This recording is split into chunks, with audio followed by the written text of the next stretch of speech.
riding. It's 97 degrees. I'm seeing faces I ain't seen in years. We're all praying for a breeze. There are people I'm enjoying and others I'm flat out avoiding. But we all agree this year's been pretty hard, and we love Emily behind the open bar. Wounded in similar ways, wounded in similar ways. It sounds like something that a hippie would say, but the truth is we're wounded in similar ways.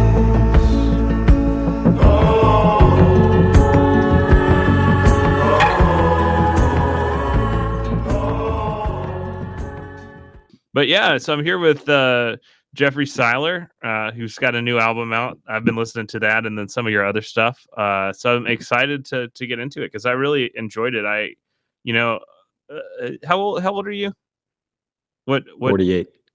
48. Okay, so yeah, so I'm like about 10 years behind you, and the music scene. It was funny. You've seen this change over time. Like I've mentioned it as like a metaphor for some of my patients when they're talking about stuff in therapy, and I'm talking about like individuation and how when you're a teenager you relate to stuff, or college. And people around a certain age are like, yeah, the music scene. Like if you weren't listening to Neutral Milk Hotel, you couldn't date somebody, and that's so stupid now. But like that was where it was because you had to be understood, or you had to know who the Mountain Goats were or something. And then you start to get a couple years younger than me. People start being like, what are you talking about? So it is wild. You've seen that stuff kind of roll and change. But I hadn't really found a ton of new music that I was interested in. So I get 8 million requests from people, and when your agent had sent me your stuff, I'd clicked on it and just wasn't really expecting a ton, because I'm kind of hard to please music wise. Never really thought would sit down, but I enjoyed that album, man. I've been like listening to it, beyond just what I would need to do an interview. So, and then getting into some of the older stuff where I could find it. So it's good stuff. Can you tell us a little bit about yourself and your history? Because it looks like you've been doing it longer than that one. Yeah, I'm originally from North Carolina, and when I graduated in '94, I immediately moved to Los Angeles. I was a massive Jane's Addiction fan, and so then I didn't really understand how, like in the '90s, it was maybe of a different scene because it was like there was very strict lines drawn. It felt like, you were grunge. You wanted to make sure you weren't a poser.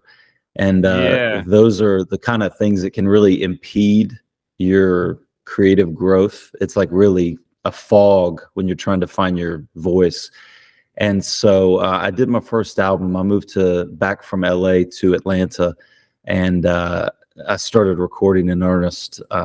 And then just kind of found my voice along the way. I mean, when you read any of your early song lyrics, it's like reading your teenage poetry, It's just, it's bad. It's full of pretensions. You can see where you're hiding from what you're actually wanting to say.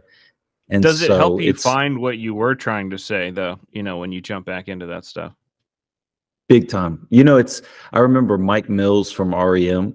He said he always leaves like 10 instruments lying around and throughout his house. So he goes, I pick it up, 10 times a week, and I get the bad stuff out of the way so that I can begin to write the good stuff, so I can weed it out. And that's kind of how I've learned to have a much more forgiving filter, where you kind of understand who's in. I refer to it as who's invited to the writing process and when. And the editor is kind of like that uptight guy at the dinner party where you like him there, and 3 wines into the evening, he's good conversation, but he only comes for dessert. And so when you're in that that open place where you're wanting to write and you're figuring out what you're trying to say, the editor's not invited. And so it's just kind of a less judgmental, vibe. And you was there anything in particular when you're going through the younger stuff that you kind of saw, I was trying to say that in a messianic or an immature or a not quite, full of the vocabulary of maturity way, but this is what that was. That actually is a cool idea, Do you find those in your younger stuff? Yes, and there was this one song, and I actually musically like it. It was called "Sharpened Your Essence," and it was, I mean, I was just knee deep, neck deep, probably in Echo and the Bunnymen fascination at the time, and Mm-hmm. with the English accent and that great hair and permanent sunglasses, you can you can pull that off. But when you're a 17-year-old with a thick North Carolinian accent. And so you see that you were just trying to say something a lot more, I don't know, there's only so many subjects you can tap into, but I was trying, and I think that being obnoxious in those years helps, because you're like, I've got to say something, but the floweriness of early writings gets diluted to actually what you can sit with and say. Yeah, there's an artist that I like that does this comic called Deadly Class that Image Comics puts out. That's kind of like indie comic or whatever. And the premise of it is kind of making the way high school feels like an actual worldview or actual like thing. And so it's like this school for assassins where the kids have to learn how to be assassins, but a lot of them die, and it's super intense. So if you pick the wrong click, it could kill you. And there's a lot of this kind of, it's really good, but there's this pseudo serious likeness that you feel as a teenager that is sort of made into a world. And he said that if he didn't save his journals from being a teenager, he never could have written it, because there was this just kind of like myopic, unquestioning intensity that you had to go back and find, or else you could never remember, Yeah. And I think there is something to that. I've found some journals from college and like, woo Lord. Yeah, I was listening to, like, we're renovating an old home from 1908, just north of Austin. And so I've just had this huge lawn. And so I have all the time in the world to just listen to podcasts. And I was listening to a Brene Brown interview where she calls it she calls her high school years the cafeteria. It's like the cafeteria period where you don't know where you can sit in the cafeteria, and there's tables that you want to sit at, and there's tables that that you're only going to be allowed to sit at. And that's when I heard that, I know exactly that feeling. I can picture the cafeteria, and I can even remember specifically sitting at the table and this girl, Danielle Hahn, going, "Since when are you sitting at the popular table?" And I just felt like a balloon turn into a raisin right there. I was like, but that same precariousness you need in songwriting, because you go, can I pull this off?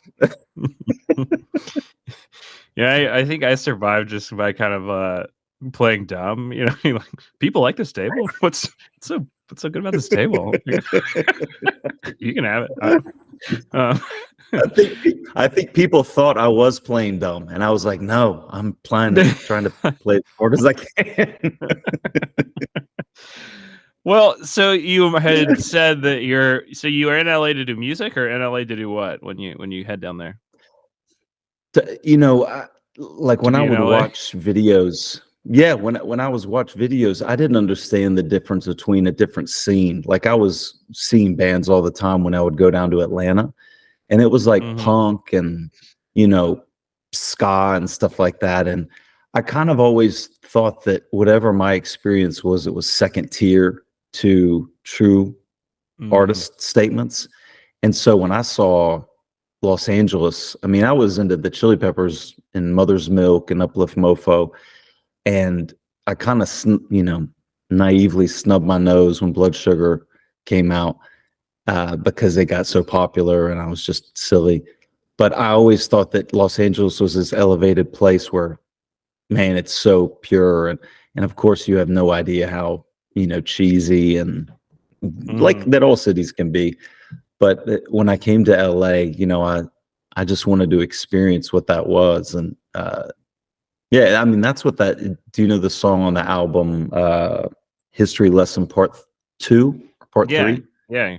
That second verse is about that. It's like, by the time I got to California, I had a self-help section on my bookshelf between the mirrors. But Yeah, some upon of it inspect was pieces of autobiography I could kind of put together, and others were parts of autobiography. I was like, you could tell it was something personal, but wasn't quite sure what it was. Yeah. Yeah, and even the name of that song was named after a Minutemen song because they've got a song called History Lesson Part 2. So Mm, it was an ode to the California that I learned was, beneath the surface and the sheen that I loved and still well, it love. seems like people who were, I mean, they're still popular cities. It just seems like the relationship has changed, but seems like a lot of '90s kind of aspiring artists, filmmakers, musicians, actors, whatever, saw either New York or LA as the place that was the source. That if you weren't there, you were getting a watered down version. What is it Big about time. people of your generation? Why LA and not New York? What was that appealing to that LA was yours and New York was one that, I think a lot of times other types of personalities or other kinds of art were called to that. Yeah, well, it's funny because my little brother went to New York. He's 6 years my junior, but when he graduated, he went to New York, but he went to college. But I always thought that New York was just a steeper hill than Los Angeles. I Mm. thought Los Angeles was steep, but I just thought New York would eat me alive. And then when Matthew did it, I was like, oh, I so wish I had had that chapter. But then, my wife and I did that chapter for 7 years and Mhm. loved it. But there's a certain, yeah, there's a certain regret of not having experienced it at a certain time. But I mean, you're going to have that with anything. So you can only Yeah. be at one place at one time. But I think that LA held out this, I mean, I had the Raymond Pettibone books of art. I was into the lore of what Redondo Beach was and those books of poetry and essays by Henry Rollins, and then all the tangential, is that how is it? Tangential? Tangential? Anyway, Yeah. tangential. Yeah. All those scenes that were attached, so I mean, there's a band called Thelonious Monster. Mhm. He had a therapy talk show about rehab and recovery with Dr. Drew. His name's Bob Forrest. And I mean, he Mm. was Flea's best friend, and John Frusciante was in his band before, and that's how the Chili Peppers stole him. But I mean, he was introducing, the Chili Peppers to Peter Hook from New Order. So I read everything I could being in North Carolina and just living through Spin Magazine and all the odds. Well, and then you start making the music that, or the scene. How do you break free of the scene? Is that just kind of when college rock falls apart, or the segregation between grunge and punk and classic rock and everything in the '90s? Where do you start? How do you chart that progression of time? Well, it's funny because at my age, I've gone with Spotify to start making playlists of what I was listening to at that time, like age specific playlist. And it's funny, it came from an idea. There was an interview with Joy Williams, and she mentioned in the Paris Review where she mentions James Salter, the author, used to teach a course in authors what they wrote at the age of the class. And I thought, I want to understand what albums I was listening to and why. And then it tapped Mhm. into some of the odder stuff that I make that I thought, oh, that doesn't suit a record, but it should, because I'm Mhm. just giving I'm not that I have listeners, but that I'm giving the potential listener only, 2/3 of the photo of my face or my person. Mhm. And so I started to understand how much, I mean, when that album Ween, The Pod, when it came out, I Mhm. remember buying it. And I mean, they only had that one in the first one. And I ate that up. I loved it. I mean, this was before Push the Little Daisies and all that. And the early They Might Be Giants, that like those first two albums, that was so left of center. Probably how Ben Yeah. Folds felt when he Really came nothing out, like it. because exactly. And I kind of think through therapy, I think that I kind of, there's these stages for me where you start to understand certain things, like someone's shedding a light, and then Mhm. 10 years later you start to accept it. Mm. So you felt like the process of therapy was helpful to you, realizing that you could just kind of blow everything up, and if somebody judged that, then that was what's going to happen. But that the people who you were being called to when you were younger, that you or saw something and they were just kind of blowing something up. It wasn't like they were iterating on something else that was already out there. And correct me Yeah, where I'm wrong, yeah. man. No, no, no, no. It's actually perfect. There's a Rollins band song called "I'm a Liar," and he goes, Hmm. "I'll say things you already know, so you'll say, 'Oh, he so gets me.'" And I think that that's the process when you're doing like the like object writing, like journaling and stuff like that. You're trying to get to the core of what your issue is, because like my big issue was belonging and not feeling like I belonged anywhere, or half someplace and the other half someplace else. And I think that Which when makes you it hard to start step to, out of a scene, I would imagine, you know? exactly. And so you constantly you're reading the rules, you're understanding them so that you can try and fit in. And then when you start to get a modicum of acceptance, you start to be able to read the room objectively and you go, oh, Mhm. I don't want to be in this room. And Mm. so it's interesting. It's just I even feel like I'm still there now. Like it's like the concrete hasn't set yet. What was I think helpful it keeps about you young. Oh, yeah. Yeah, I think, people that make a certain kind of art tend to age slower, especially comedians. You see that kind of it's like you can't even predict their age. Their perspective has to be so relevant because and I think that is it's an Hmm. active listening to yourself and the world to be like, what am I saying? How do I say it? I have to say it different tomorrow. They're kind of aware of that dialectic that even though I'm saying the same thing, I can't release the same album, so it's got to, David Bowie's got to move on to the next thing, in a way that Yeah, does keep you relevant and young, almost. yeah. I'm working on a book about how songwriting works and just like activities. And so the first exercise that I do is I say write down 7 things that have happened to you in the last 4 weeks, because I think there's a separation between what songwriters, at least for me, think songs should be, like what is worthy of a song, and what subjects aren't. And then when you look at like the 7 things that have happened to you in the last few weeks, then you can kind of get into the minutia, and those are little windows into subjects that are rooted in deeper feelings, like getting cut off in traffic twice, might, you know, trickle down into feeling invisible, and all those little things. But I'm kind of very open about where it can lead. I think Vic Chesnutt, the songwriter Vic Chesnutt, really opened opened that attic door to me, because he would just write about any and everything, and I was like, and he's from Georgia, and so it's a strange way that someone from your locale doing it Mhm. was it, in a weird way, it gives you permission. I don't think that artists should wait for permission, but I think that a lot of artists do. And seeing Vic, and I got to sit with him on his porch for a couple of hours. And you hear Jeff Mangum go, I moved to Athens to find God, and Mhm. instead I found Vic Chesnutt.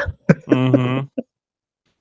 Yeah, Elephant Six Collective, I mean, that really was, something that kind of passively changed music for about a decade and the way it was made and just even the network. I mean, everything was kind of a reference point, uh, when I was in school Yep. because you had I don't know. I mean, you see, you're talking about grunge. You're a little bit older than me.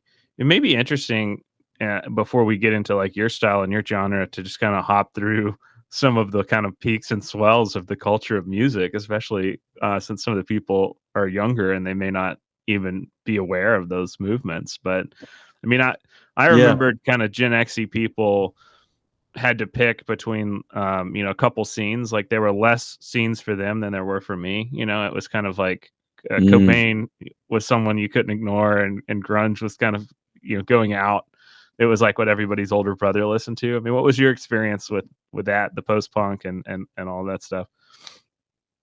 I think the first or the second band I ever saw was Mudhoney on the Every Good Boy Deserves Fudge tour.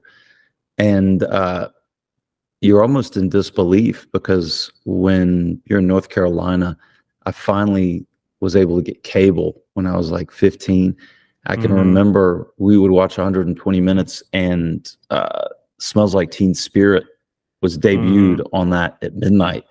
And I didn't know Bleach, and I heard that song, and I always VHS'd all of 120 Minutes. And I remember waking my little brother up the next day before school to play him that song.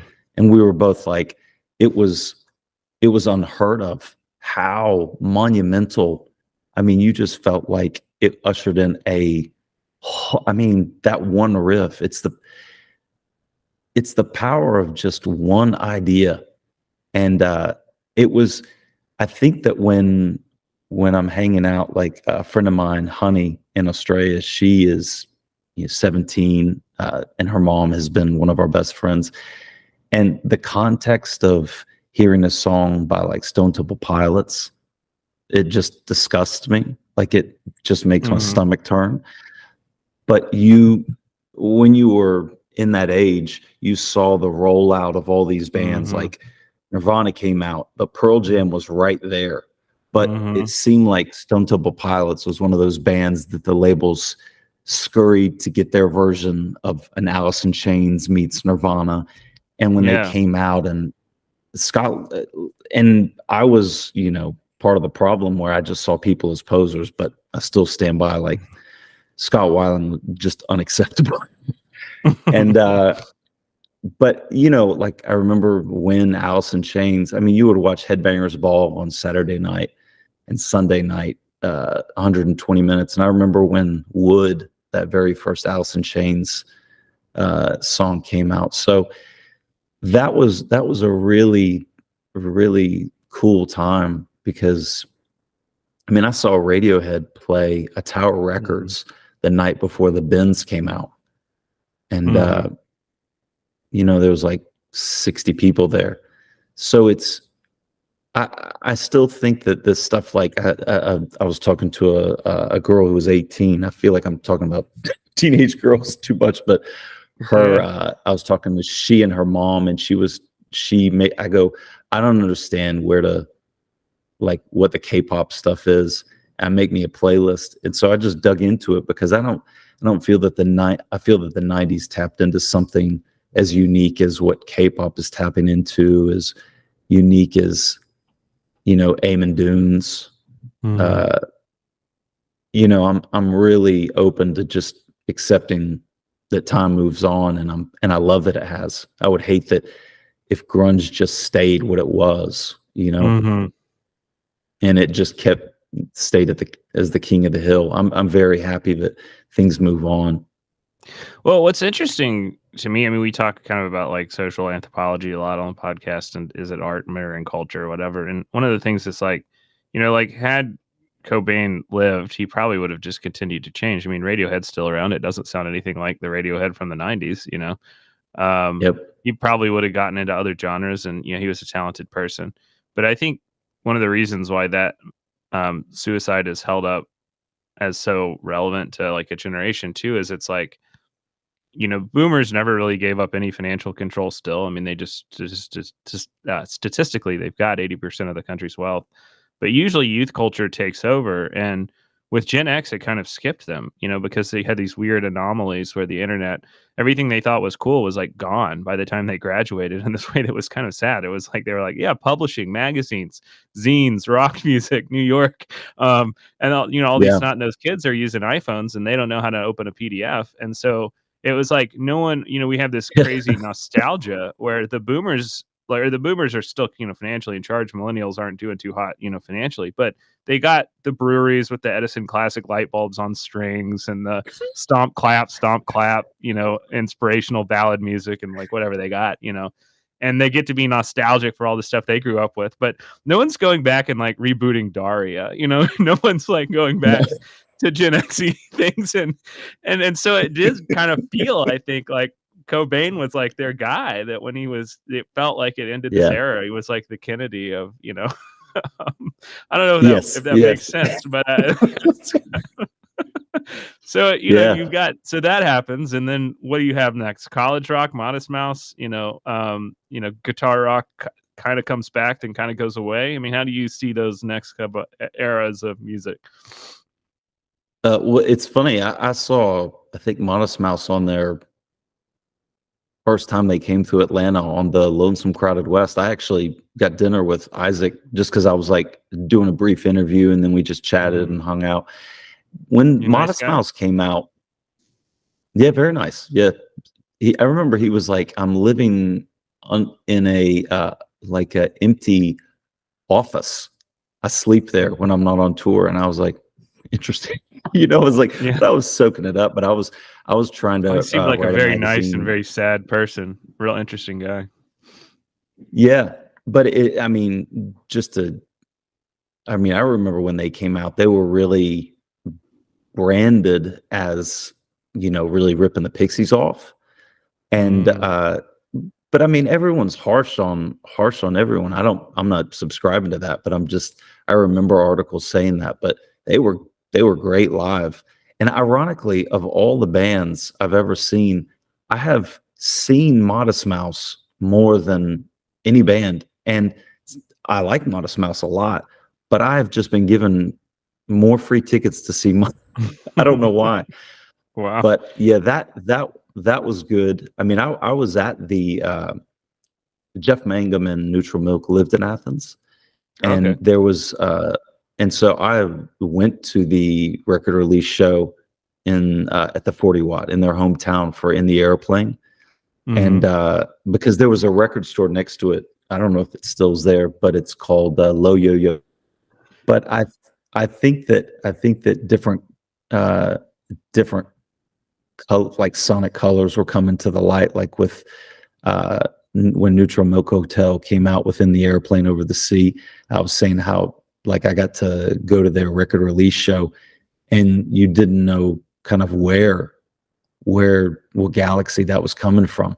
And in Mhm. reality, it was, maybe a crossroads of Flaming Lips and Vic Chesnutt and all those different things. And so that was interesting. I think that Vic Chesnutt unlocked a lot for me because he just got into the minutia. You could kind of vaguely sew together all the little things, and he would use words like assuage, and I Mhm. read every interview and talked to him on his porch for a couple hours about songwriting one day, which is one of my most treasured memories. But then that, all you're just piecing together how you're starting to view songs. And so that was, I can see all that lineage of uh, the era specific songs that were clicking with me. So that Mhm. then I was like, oh. And so then when you hear things like Spoon's meticulousness in their recording, and then you hear like what we were talking about with Big Thief, their looseness, but they're still like she's a Corville, you know, long time attendee. Like I don't know Adrian, Could you but tell us she's about friends of Gravel for friends. people not familiar or not in the industry? Yeah, so it's like a songwriting retreat in Texas, and there's ones in Colorado, and you're just working with other songwriters, yeah, not necessarily just co-writing, but playing songs in different stages of completion, and you're getting feedback. And when I went to one of those, it was important for me because you're there in a community of people who largely are performing just with the accompaniment of an acoustic guitar, and so Mhm. there's not a lot of places to hide. And so Mhm. I like that because I would have like say written down versions of a song, and I go, I'm not sure about this lyric. I might change it later, and they would go, why? Like change Mhm. it now. Like decide on what you're going to say. Mhm. And I thought, that can be done, and that kind of discipline I responded to, because I like the discipline of the folk world, but I'm just as tied to the art rock world of like Deerhoof, and one of my favorite bands is the Rocketeens. And so all those things were the soil that I came from. I think that's why I loved that album so much, and I wasn't expecting a ton, was that fusion of kind of the folk stuff, the folk influence, but art rock is kind of where I always was as like an indie rock kid in college. And when that started to go a different direction and everything was just kind of stomp, clap, tambourine, anthem, I kind of checked out. Yes. Yeah. And when I was listening to you, it's like, this is the looseness of Dylan Planet Waves. There, people in the studio are having fun. There's not too much of a plan, like I'm not listening to Cake where everything is just so clean, like so smooth off. But then also there's this texture, like, the last, I heard it on that last Big Thief album where I was just like, man, you're really making me listen to specific sounds. This is like Wilco, A Ghost Is Born, where you're not just shredding on a rock song, you're really playing with the texture of stuff. And y'all do that really well. Like that your album is great. How much are you writing with the people that you're recording with, or how much are they coming in, and what's the process of getting from the songwriting camp in Curvell to getting that album out in the form that it's out in? The way that I did this one is that I pretty much had all the structure in place. And then we went to Sean, the drummer's apartment in Brooklyn, and he had a full drum kit up, and Brian Betancourt and Adam Brisbane, and we were just sitting in that room, and we went through it, did the songs like twice. I kind of had loose chord charts for them to follow. I recorded it, and then we waited like 2 weeks, and all I did was just pour over those recordings. And then we went in an apartment in Brooklyn and just, recorded all those versions. I think we did 7 songs in the first session, like a 3-hour practice, and then 6 more. And then we recorded 13 for this album, and we didn't use 3. And so I kind of feel like my part's done when I have the structure and the words done. And then it's like, I don't want to keep a tight rein. I mean, when you're playing, the way that I wanted to make this record is I just went to as many shows in Brooklyn and New York as I could, and I wanted to watch the locals play. I saw, Buck from Big Thief, he play a house show, and I'm just watching the players and just soaking it in, and then you go, okay, cool. I just want to be in a room and just, I've done my part. And then Brian plays with Devendra now. All these, Sean, I think he's played with Kevin Morby and so forth. So then you just let them do their colors, and then you're just kind of moving the canvas so that they can paint on it here, there, up like that. And so then when you come away with it, you go, okay, cool. And then the Linnea from Habibi, she's a good friend, and man, that was probably some of the most fun, is like after we had done a lot of the backing tracks, just Linnea coming over to my wife and I's house, and us just having fun with the background vocals, because we're all Shangri-La fans and Francois Harding. So just having that, French girl background feel. And, my wife was like, listen to Beauty School Dropout, for a song like Jean-Francois, so that it's not just one dimensional. It's got sonic depth of field and emotional depth of field, because you can't just be all. The impediment for me with goth was that it just seemed all dark, and for me to believe the dark, I need to see some of the light, so that you see how dark is dark. Yeah, it's not the that contrast all goth's that way. Yeah. Well, I think that's like that. The novice, the like early novice songwriter, like when you're like 14 and you write your first song, it's always going to be like, there's no contrast, there's no story, there's no loss. It's just, you're like, oh, I better get some serious images, and it's all like, I smoke cigarettes in the graveyard in the rain. Dad.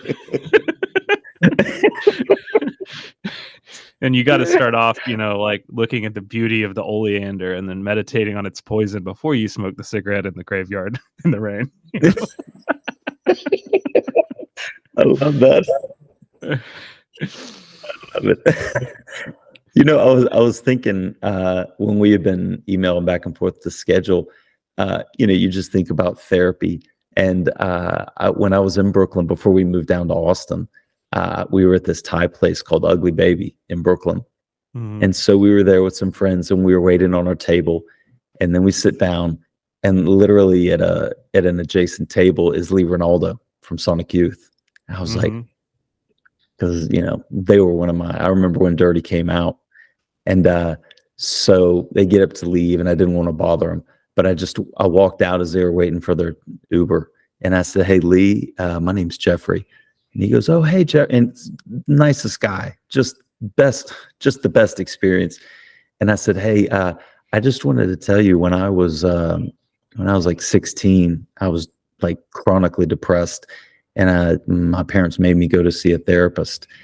And so the therapist was going, 'Oh, you're really into music?' And I go, 'Yeah, I'm trying to get into this show, but it's sold out. It's this band Sonic Youth.' And he goes, 'Oh, do you know who Lee Ronaldo is?' And I go, 'Yeah, of course.' And he goes, 'He's my best friend.'" So wow. I couldn't get it. I couldn't get into the show anyway because I think it was like 21 and older. But the next week he came back with a note that said, "Hang in there, Jeff. Sonic Life, Lee."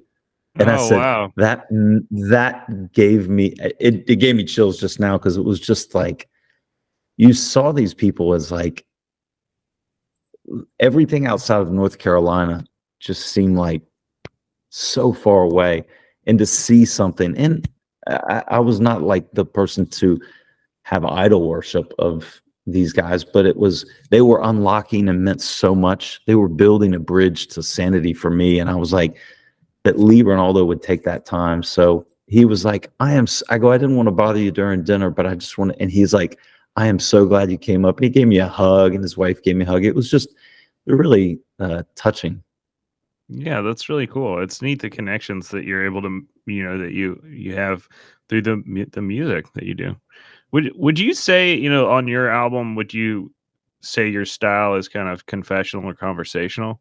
Or, because there's kind of the two things that jump out to me are that one, there's places where there's not like some, big point that the singer songwriter is trying to meditate on, incredibly poetically. There's just kind of a subtle conversation and reflection about like, isn't it kind of wild that works this way?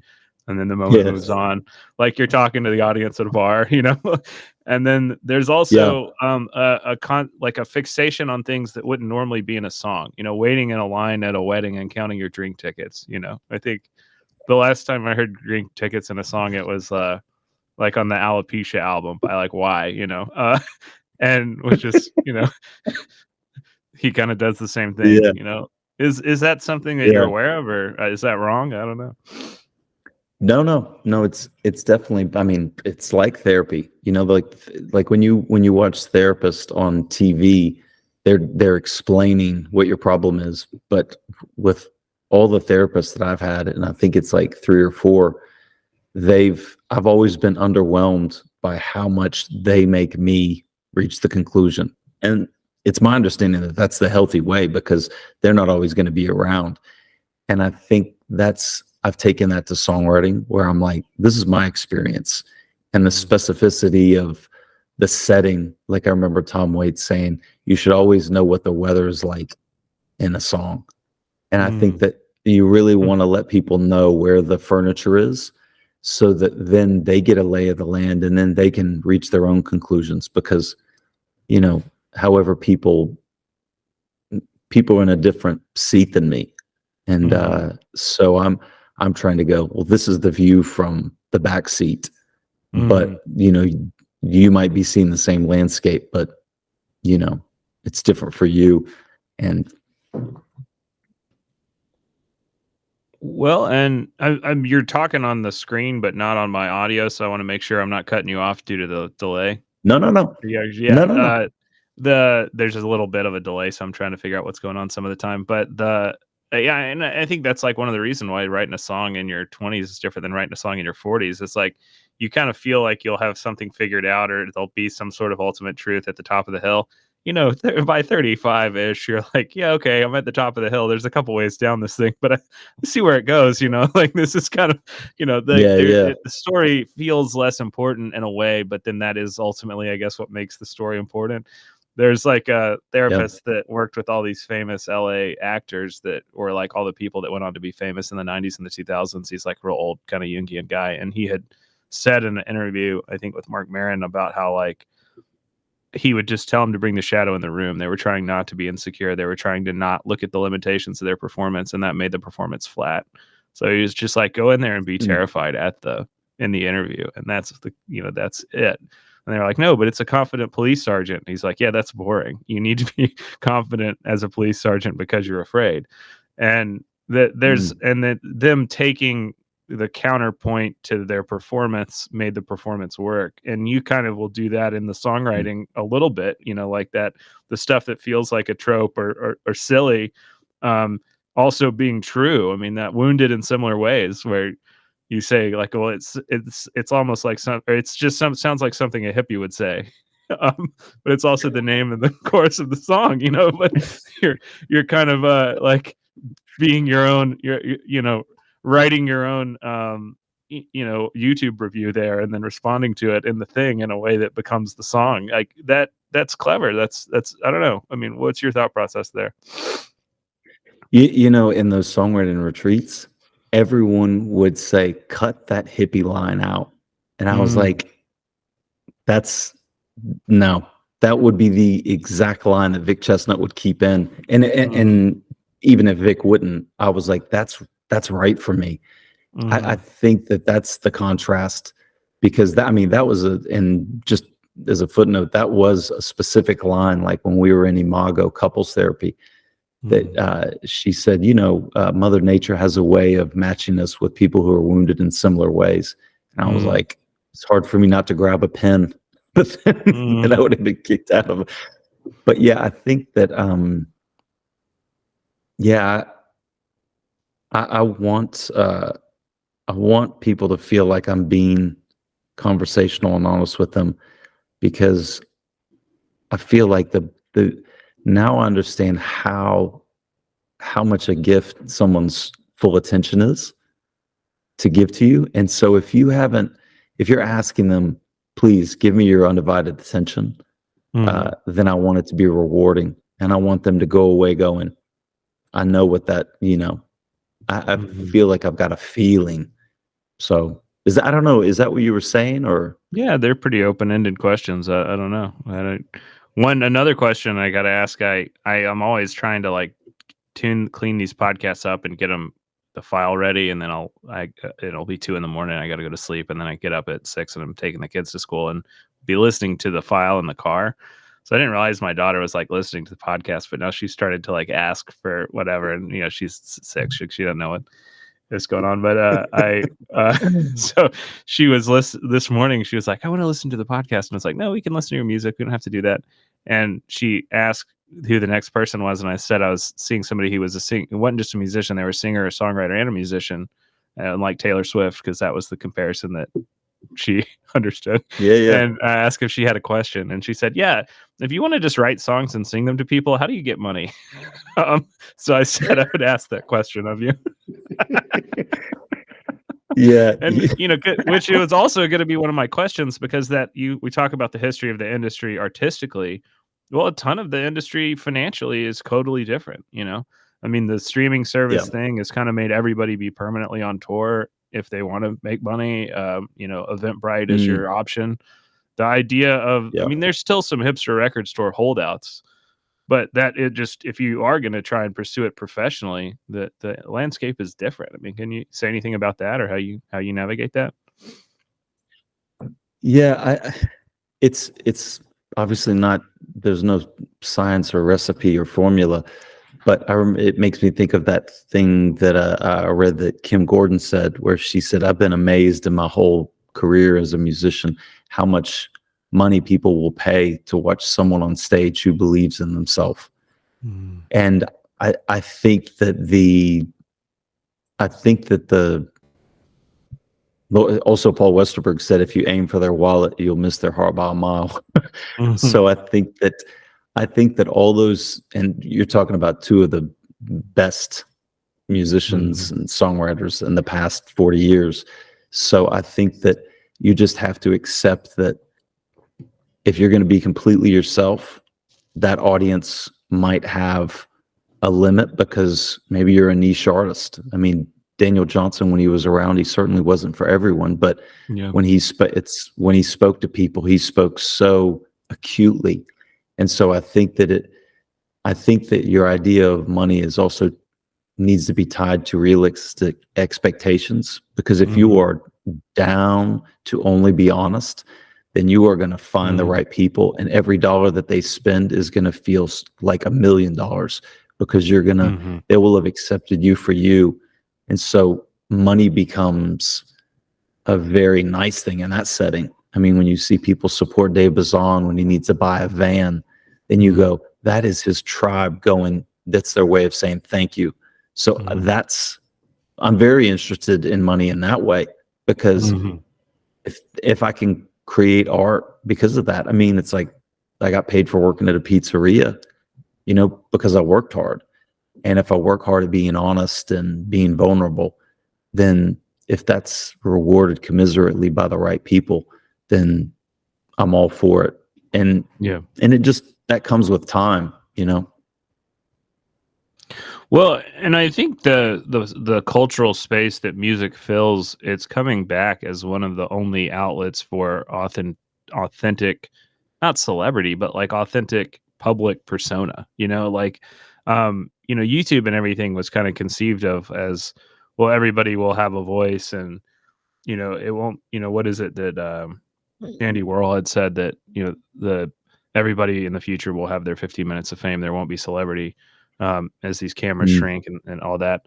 But then it kind of turned into the people who are big, who make money. They can't have a personality, I'm too old for it, but it's like Mr. Beast or one of these people that is one of the younger, Gen Z influencer or something, said something about how, like, I can never say anything about myself or anything. Like, I have to talk, like, I want to have nothing. I don't even want to know who I am, was essentially what he said, in order to be a millionaire at, 20. And it's like, oh, that's, those algorithms have ripped all of that out of it.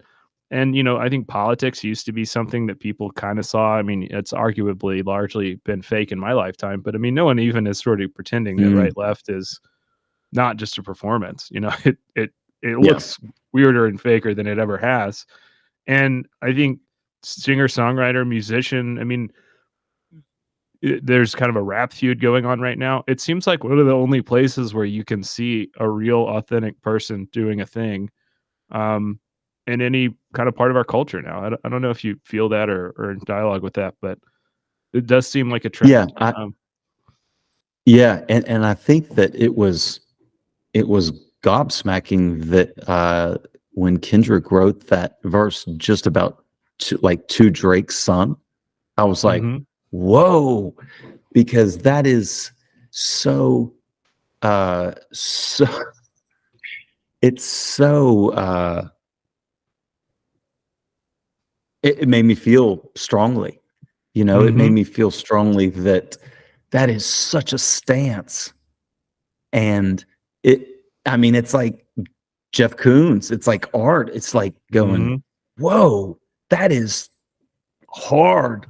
And so while the right and the wrong of it, certainly is debatable, I thought in that way, Kendrick was going, I don't care to be on the cover of the magazines. He goes, I'm not trying to be everything to everyone. So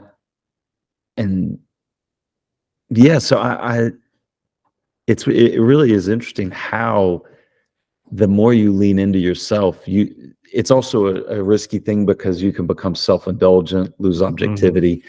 But I think that you do tread the line of flirting with narcissism, because you're trying to really understand where you're coming from. And that, so, it's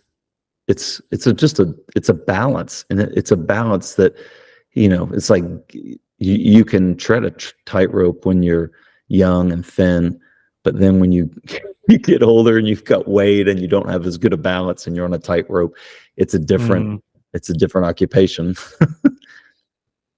Well, it's that kind of role of poetry and culture where it's like you can never quite get rid of it. It's almost always on its way out because it's always changing. But there's something about the archetype of the authentic poet speaking truth to power, or the other poet, or channeling the culture, that singer-songwriter as a tradition is pretty close to that. In the same way hip hop maybe is.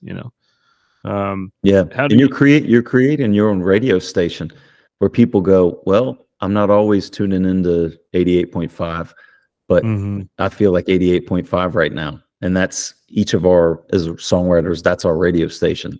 Like, I mean, not always 88.5, but just where you go, I'm coming to this guy or girl, or, I'm coming to this songwriter for that reason. And that is incumbent upon every songwriter to have that definite reason. It's not definite genre, but you go, I come to this person for this. Well, and you've come over and over again to the idea of asking for permission, that you're not even aware of, where you're asking for permission to do something that you can just do, and that you're better off if you just do it, and that you kind of confronted that with your looking at your older songs and looking at the lyrics at the songwriting camp in therapy. You mentioned it. And it's a big question, but do you know what it is that you're wanting to say? Do you know what it is that you're trying to have permission to do, as a project? What is the nature of your art, or, kind of your, not that it has to be a message, but what you're getting at in a way that someone else is getting at a different thing. I think it's belonging. I think that it's you want to be well read, so you want to find other people who are well read, so you want to put it out that you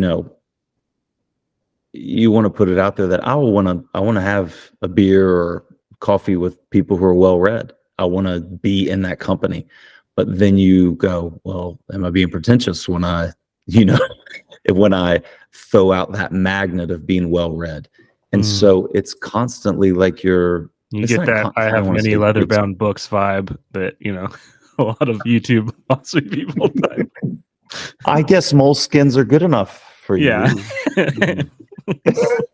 Whereas it's like today's a perfect example, like that's why it was a pleasure. Like, it's not lost time when we lost those few minutes recording, because it was like, you're exactly like, I would insist that we go to dinner if I came through Birmingham. Yeah. And so that's what you're trying to do. You're trying to build your community of people who make you feel like you belong.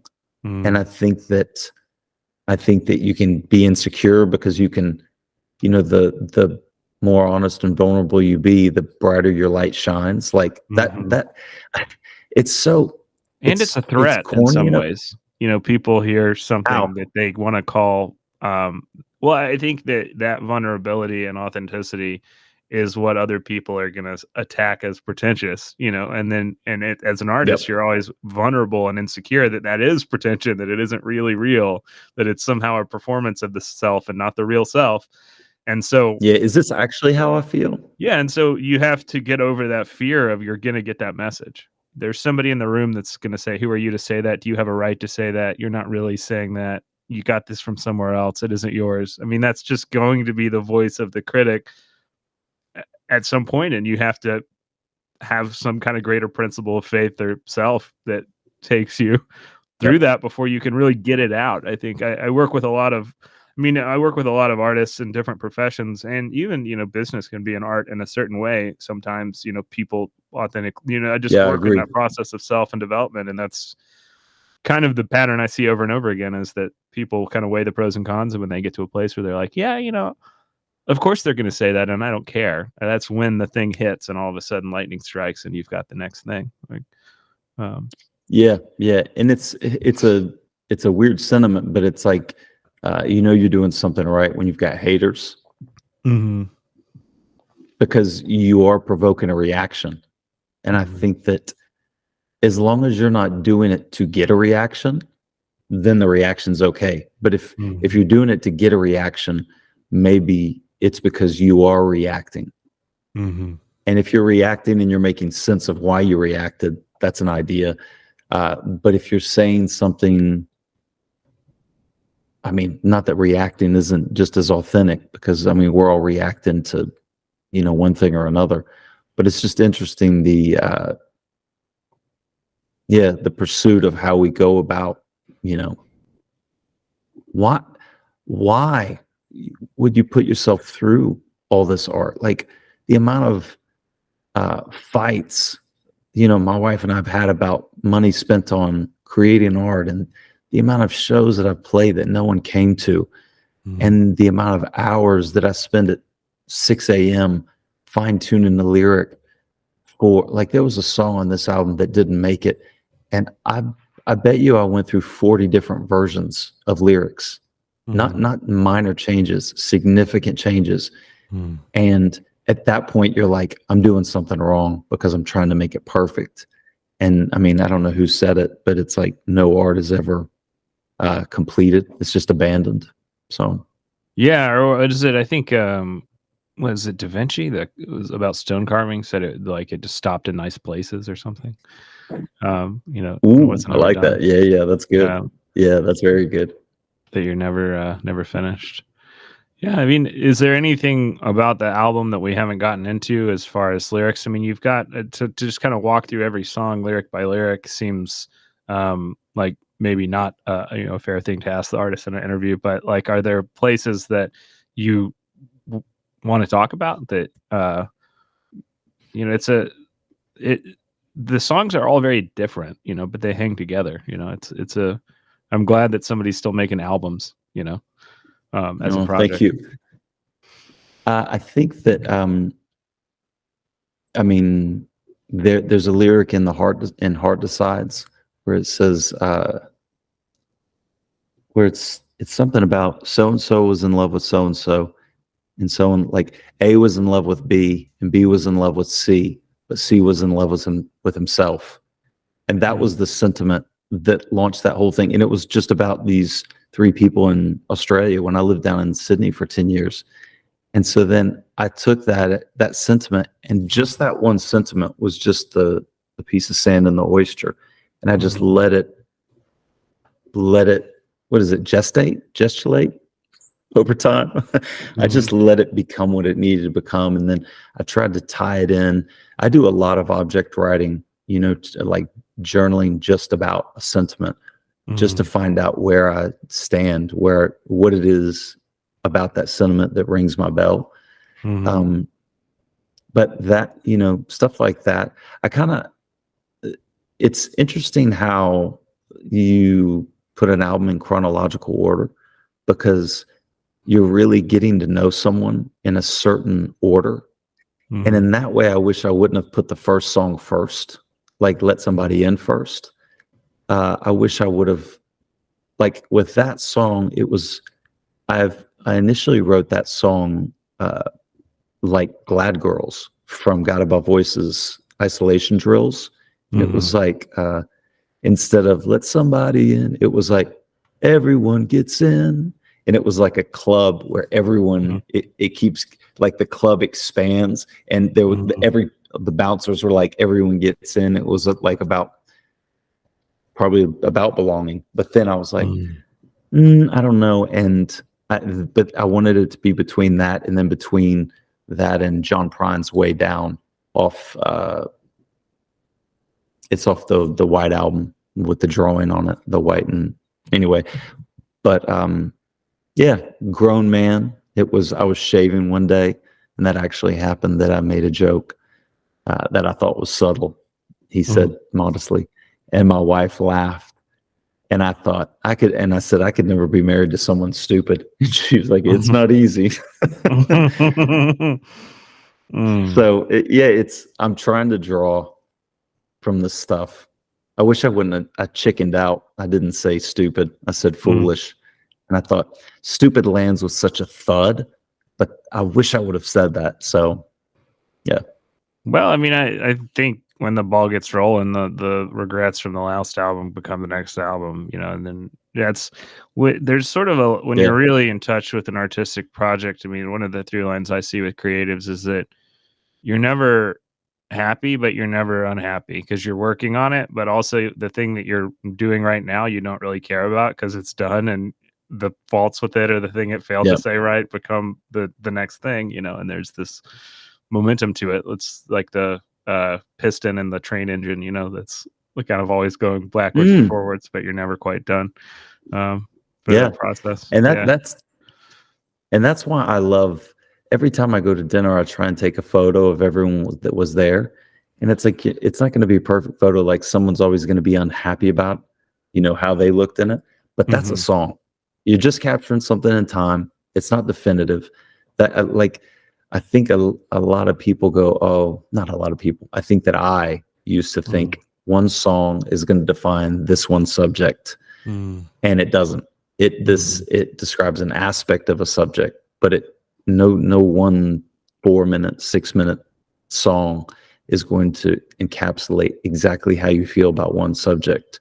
Like My Hometown is a great example of like Bruce Springsteen, phenomenal song, great through line, but he's talking about his hometown. I mean, he touches on the fact that he was sitting on his dad's lap, but that doesn't spell out what his relationship was like with his dad. His mom's not mentioned. His siblings aren't. It's just his relationship to his hometown. And it seems like it encapsulates his life, but it just encapsulates very thoroughly one aspect of his life. And he can go away and write another version of what it was like to be on the, playing second base in his hometown. And that just fleshes out the photo, the background. And do you, when you, do you have anything like, cause you also work, you have another job too. Like you work, when we were emailing, you said you got another stuff. Do you have anything about the work-life balance of it? Cause I think all the singer-songwriters or all the musicians that I see kind of struggle with that they make, like at what point do I, can I quit my job? Or I guess I'll never really be able to quit my job because I'm saying the thing I want to say and it's gotten successful, but there's a limit on how many people are going to get that without me watering it down. I mean, that process of being somebody who, is a professional musician and also a professional something else. Anything interesting to you there? Or is that all just kind of the boring, not fun part? I think that it's good to have a job, because I think that to write songs, you need to go away and not think about songs. And I think the balance is, if you're, what was it that I think my wife was telling me, that there's a sweet spot of how much money you can make before your job owns you. And I think it was like maybe between like 110 to 175, which is, a stratosphere that I doubt I'll be flirting with. But it's one of those, if you can find a job and do that, it's important to wake up and listen to music in the morning on the way to something that you don't want to do, because there's this duality of things where you're driving and you're not fully concentrated on the song. And so you're just absorbing it, in the background while you're turning on your, turn signal and whatnot. And you also have less pressure. I mean, I would go to lunch by myself a lot and just do writing in a place that I normally wouldn't be. I'd be in San Antonio. And so I think it's good. I certainly didn't feel that, years ago, when I felt so frustrated with my own creativity and music. But then there's that middle ground where if you can be smart about what you do, where like I worked in construction, and that my heart didn't It wasn't required to have my heart in it. And that left a lot of free time where I wasn't mentally taxed when I came home, where I could write. And then you get to the point where you need to play shows. You need to be in front of people, because that is its own. Just because you can write songs doesn't mean you're good at performing songs, even if you wrote them. Like you hear people do phenomenal. I mean, Jeff Buckley did a phenomenal cover of Hallelujah. And that's where songs take on a new form, when you can play them live in front of people and you get past the nerves. And I mean, Coltrane always used to say, I practice 8 hours a week, 6 days a week, 8 hours a day, 6 hours a week, so that when I'm playing, I'm not thinking. It's second nature. And it does help to get into different rooms, different cities, because then you go, I have gone out of my way. I'm not with my family. And I certainly work hard to have that balance. I mean, I don't play a lot of shows because my wife is my priority, but it is vitally important to play shows and to get out of your comfort zones and to remind yourself that it's a discipline. And if you're going to go and drive 3 hours to play a show, you believe in what you're saying, and you believe that it's worth someone's time. And so it's just, you're in different stages, and just enjoy the stage that you're in. Well, that's beautiful. That's probably a great place to leave it. I want to be respectful of your time and not go too far over anything. That we'll definitely link to your SoundCloud and your website in the show notes. Is there anything else that you'd like to talk about or encourage people to look up?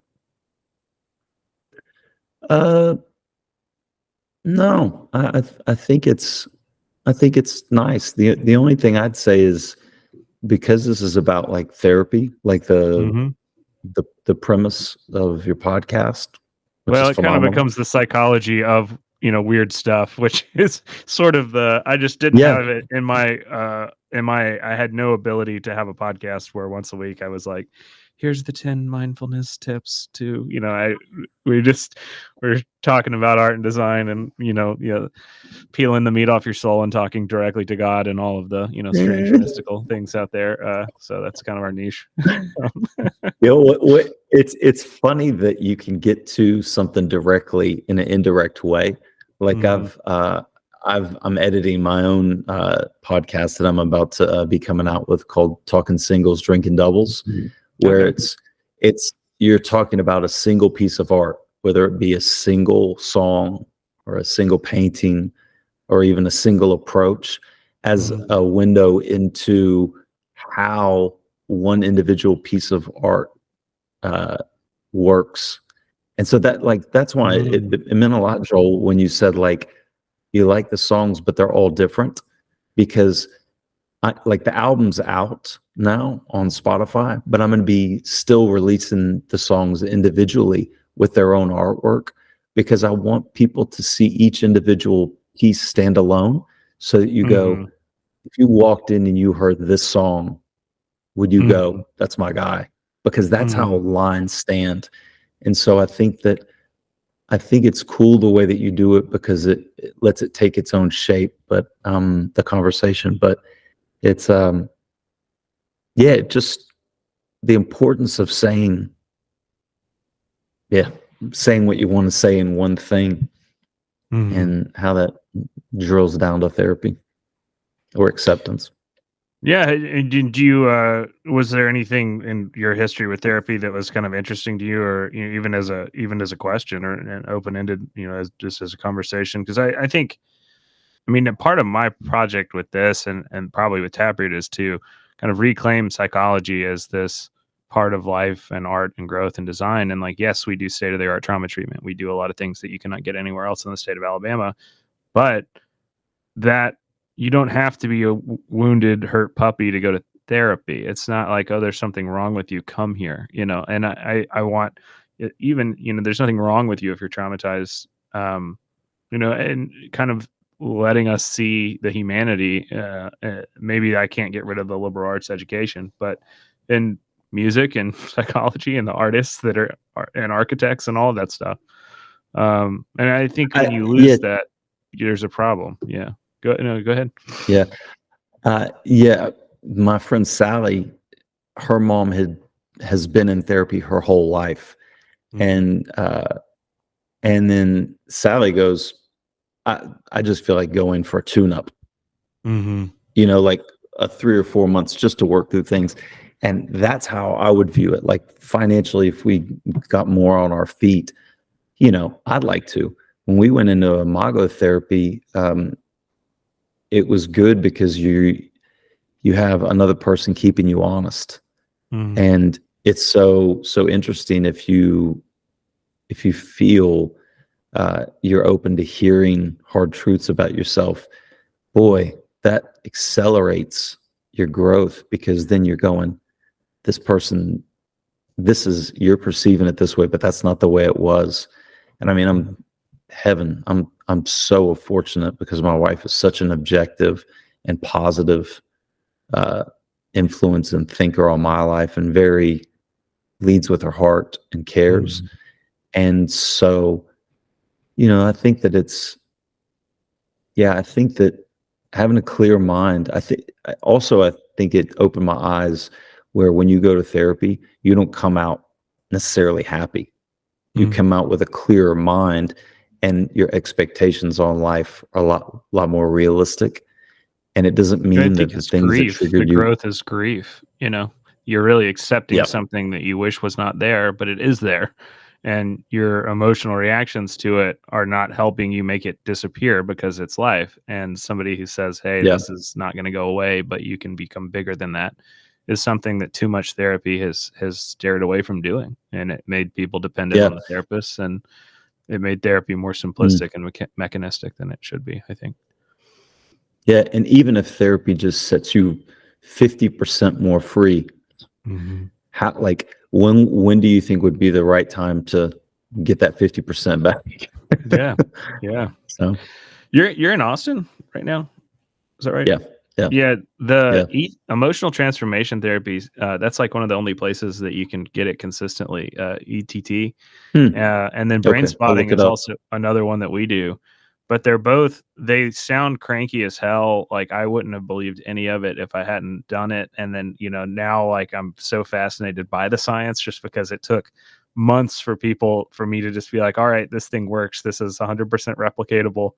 But why? But they're both Huh. using visual stimuli to kind of skip the front and largely the middle of the brain. I mean, you're going through all these emotional reactions that you don't even have to know what they are. And if anything comes back, it usually is kind of later.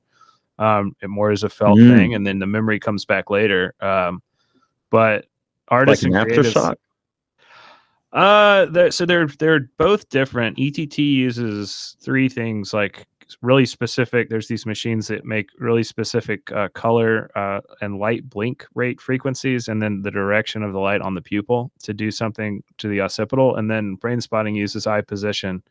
Like, you have a pointer, and it's just finding a spot where the therapist sees a bizarre pupil dilation that reflects that Hmm. there's some parasympathetic and sympathetic activation of the nervous system. But basically, what both of them do is they're finding a place where your parasympathetic, primitive parasympathetic, and sympathetic nervous system are trying to handle the same emotion in two different paradoxical ways. So you can't go through the Hmm. emotion, and you're kind of stuck, and you're popping that, which releases a lot of somatic and kind of icky emotional energy. And then 2-3 days later, a lot of time, if you're going to remember what the thing is, it pops up. I mean, for me, I was like, I just felt so vulnerable and kind of angry for like 2 days. And then when I was just done and didn't care anymore, that's when I remembered the stuff that had happened to me, and was like, oh yeah, like, that's really messed up. Like, I would have been really upset if you told me that happened and I remembered it. But I've already felt that for Hmm. 2 days. That's just a picture that went with it. I'm done. Um, but That is yeah. if you're ever Yeah. passing through, you should stop by. You can try them. That's one of the things too. Yeah. We're excited, the podcast studio, because you don't, if you want to do some serious long-term work, finding a therapist is a good thing, but they're so fast, like, I can show you a spot and what it feels like in just 5 minutes. Um, Hmm. like, but yeah, Brilliant. a lot of times it spikes creativity and stuff. And so, artists will have these kind of periods afterwards, but you may want to look Hmm. up somebody who does that if you're interested. It's a weird world. Yeah. It's not the same stuff that was around in the 90s. Really? Yeah, I don't know if you've ever. I read an interview with David Lynch, and he went to therapy, and he Hmm. goes the first session. He goes, "Will this at all impact?" I mean, that's how David Lynch talks. Will Hmm. this at all impact my creativity? And the therapist goes, "It could." And he goes, "Then I have to go." I was like, I was like, "Oh." It could. I think I think therapy can impact your creativity in a phenomenal way. It broadens the colors you can paint with. Well, I For think me, it's like a dated perception of the 80s and 90s that the artist has to be super tortured genius, and that when you yeah. take away the pain, then the art goes away. Like that is kind of a psychoanalytic or neo-Freudian psychoanalytic concept that isn't really true. That by Hmm. talking about the pain for a super long time, all of a sudden, you no longer have anything to say isn't it. It's that you're being able to tell, and you feel it a lot faster. Because brain spotting, I did hypnosis and existential therapy, and kind of then got more into a Jungian leaning thing for years. And the same process happens in therapy. It just speeds it up so fast, where you feel something that you felt like I can never go back there emotionally because it would kill me. That thing overwhelms you. You learn that you can hold it, and then all of a sudden you're like, oh wow, I can do all this other stuff. I'm just allowed to do that. But it's like a week, instead of months of getting somebody there. And I think the newer thing is not, oh, the artist is tortured and sad. When you take the pain of childhood away, then I don't want to sing anymore. It's that I'm learning to tell the difference between my intuition and my intuition and creativity, and my trauma reaction, the need to neurotically do something or pretentiously do it, Yeah. or to control how I'm seen, it being separated from what I actually want to say. That's what I Yeah. felt in my fiction and nonfiction writing. Um, Yeah. Yeah. Yeah. Send me your stuff because I'd love to check it out. Yeah. it's When you it's have weird. nothing to hide. Yeah. Therapy helped me just go, what have I got to hide? Hmm. I'm not like the only imperfect person on earth. Hmm. So when fly your freak flag, people go, "Hey," and they walk the right people walk towards it, and the Yeah, crazy people. yeah. You do start to connect with people that you wouldn't have found otherwise. There is almost something, I don't Yeah. know, resonant about it or something like that. But well, we'll point everybody to your website. And do you have any shows coming up? Do you have any and is there a place that you prefer people to buy an album that is better for the artist than just streaming it Yeah, on YouTube or something? yeah, Bandcamp is the best, particularly Bandcamp Fridays because it 100% goes to the artist. But also just on my website, jeffreysyler.com, we've got the Mhm. merch page, and that helps out a lot. So I mean, yeah, you actually have no idea how much it helps. And because I had to press physical copies of a CD for record, like for radio, so Mhm. sometimes people like to have the relic to kind of, you know, Mhm. feel the Yeah, feels. the radio stations still make you mail them a physical CD for the optimal fidelity on the radio. Well, yeah, and when you're unknown, I'm sure with more established artists, they can just get the link, but you're really vying for attention when you're Uh-huh. unknown. Well, Austin's a good place to be. It seems like there's a lot of good music and art coming out of there. So we'll definitely link to Yeah, all of yeah. that. I'll link to the Bandcamp. If you want to buy it on a Friday. And then we will, or is it every Friday, or is it like a special Friday that they do it? I don't know. Honestly, any day of the week, if they're so inclined, don't wait. Sure. Like, Okay. like enjoy as much as you can. And if you don't have the money, that's fine. Spotify's fine. But yeah, Well, it's like the listening is very generous. yeah. And do you plan to tour and promote it, or is there a place people can check and get updates, other than your website for something like that? Get on a mailing Yeah, list or just anything? Instagram. Yeah, that's the most helpful thing to join the mailing list, and you can do that on my site. And then if you want to see live dates, like I'm playing June 2nd at the Far Out Lounge, and June 21st at Captain Quack's, both here in Austin. Okay. Well, yeah. So that sounds great, and I will use your music to play you in and play you out with this if YouTube doesn't take it down, and tell me that I have to upload proof of ownership. Back in Atlanta when I lived with Tom, we had a U-Haul loft down on a West 12. Rooms divided by sheets, impossible to heat.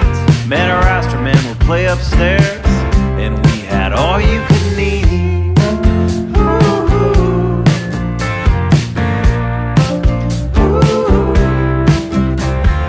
That was the year I swore off girls, and let me assure you, as a group they didn't even shrug. Then despite alarm bells, I fell headlong from Michelle, but her heart belonged to what's-his-face, who was in love with himself. Ain't that the way? It all made sense at the time. You fight it, feed it, pretend not to need it. No matter how hard you try, the heart decides. The heart decides. You know the heart decides.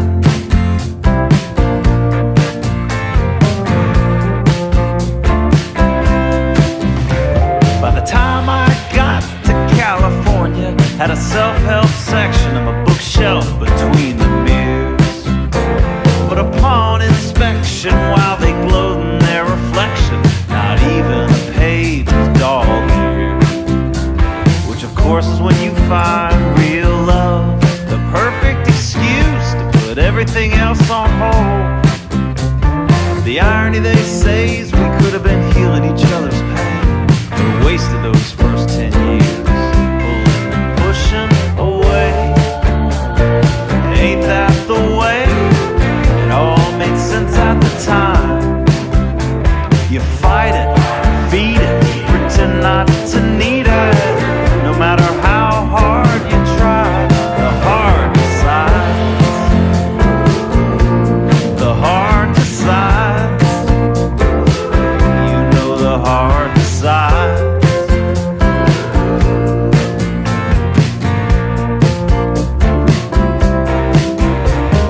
Just last week I got lunch with Tom, and I said sorry for not calling during his divorce. It was all just as well, 'cause I'd been in the same boat myself. We got out by the skin of our teeth, but it took its toll on our health. And if the saying you are what you eat applies,